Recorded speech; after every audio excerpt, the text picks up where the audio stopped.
ሰላም ጤና ይስጥልን እንደምን ሰነበታችሁ የቻናላችን ተከታታዮች የወጣቶች ድምጽና የተግባር ተሳትፎ በየአካባቢው ጎልቶ በታየበት ሳምንት ደግመን ተገናኝተናል። ከበጎ አድራጎትና ህይወት የመታደግ ተግባር እስከ ተቋማዊ ማሻሻያም ከአዲስ አመራር ምደባ እስከ ቴክኖሎጂን ማዕከል ያደረጉ የልማት ስራዎች በዚህ ሳምንትም አማራ ወጣቶች ማህበር ያከናወናቸውን ዋና ዋና ኩነቶች ይዘንላችሁ ቀርበናል። እስከ መጨረሻው አብራችሁን ቆዩ። በጎንደር ከተማ ጃንተከል ክፍለ ከተማ አባጃሌ ቀበሌ በጎነት ለኢትዮጵያ ከፍታ በሚል መሪ ቃልም ታላቅ የደም ልገሳ መርሃ ግብር በደማቅ ሁኔታ ተካሂዷል። የክፍለ ከተማው የማህበራዊ ዘርፍ ኃላፊ ተወካይ አቶ የሻምበል ቢሰጥ እንደገለጹትም የወጣቶች የሴቶችና የነዋሪዎች ንቁ ተሳትፎ የታየበት ይህ መርሃ ግብርም የወገኖችን ህይወት ለመታደግ ትልቅ አስተዋጽኦ እያበረከተ ይገኛልም ብለዋል። በቀበሌው በክረምቱ ወቅት ከ100 ዩኒት በላይ ደም ለመሰብሰብ የታቀደ ሲሆንም ከዚህ ጎን ለጎን የችግኝ ጉድጓድ ቁፈራ፣ የአቅመ ደካሞች ቤት ጥገናና የማጠናከሪያ ትምህርት ስራዎች ተጠናክረው እንደሚቀጥሉም ተገልጿል። ለዚህ ህይወት አዳኝ በጎ ተግባር ምላሽ ለሰጡ ወጣቶችና ነዋሪዎችም ማህበሩ ምስጋናውን አቅርቧል። በሌላ በኩል የደቡብ ወሎ ዞን ወጣቶች ማህበር ቅርንጫፍ ጽሕፈት ቤት በዞኑ በሚገኙ ሁሉም ወረዳዎች የሚከናወኑ ስራዎችን ያጋጠሙ ማነቆዎችንና በቀጣይ የሚወሰዱ ስልታዊ እርምጃዎችን አስመልክቶ ጥልቅ ውይይት አካሂዷል። በውይይቱም የማህበሩን የሀብት አያያዝ፣ የገቢ አሰባሰብና አሰራር ግልጽ ለማድረግ እንዲሁም በየአደረጃጀቱ ስም የሚነግዱ አካላትን በሕግ ለመጠየቅ የሚያስችሉ ውሳኔዎችን አስተላልፏል።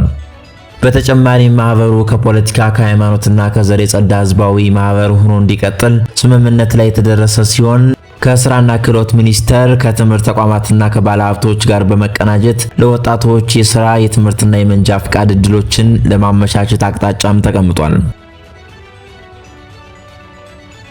ወደ ሰሜን ጎጃም ስናመራ ደግሞ የዞኑ ወጣቶች ማህበር ቅርንጫፍ ጽሕፈት ቤት በባህር ዳር ዙሪያ ወረዳ ያካሄደውን መደበኛ ጉባኤ ተከትሎም በአዲስ ለተደራጁ የስራ አስፈጻሚ አባላትም አጠቃላይ ድጋፍና የስራ አቅጣጫ ሰጥቷል።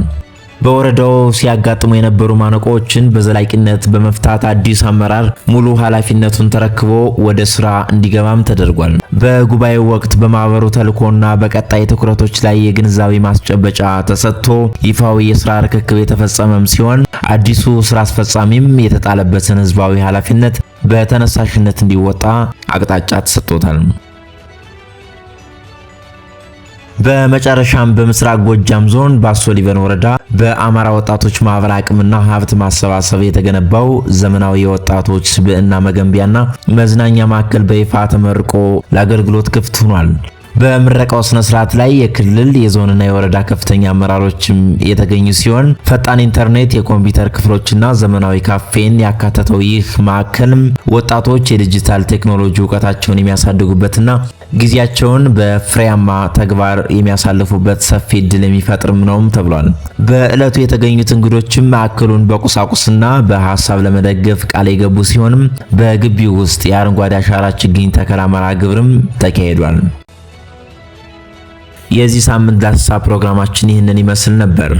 ወጣቶች በየአካባቢ የሚያደርጉትን በጎና ልማታዊ እንቅስቃሴ መረጃዎችን ወደ እናንተ ማድረሳችንን እንቀጥላለን። ቪዲዮውን ላይክ፣ ሼር እና ሳብስክራይብ በማድረግ የማህበራችን ቤተሰብ መሆኑን አይርሱ። ስለተከታተላችሁን እናመሰግናለን። መልካም ጊዜ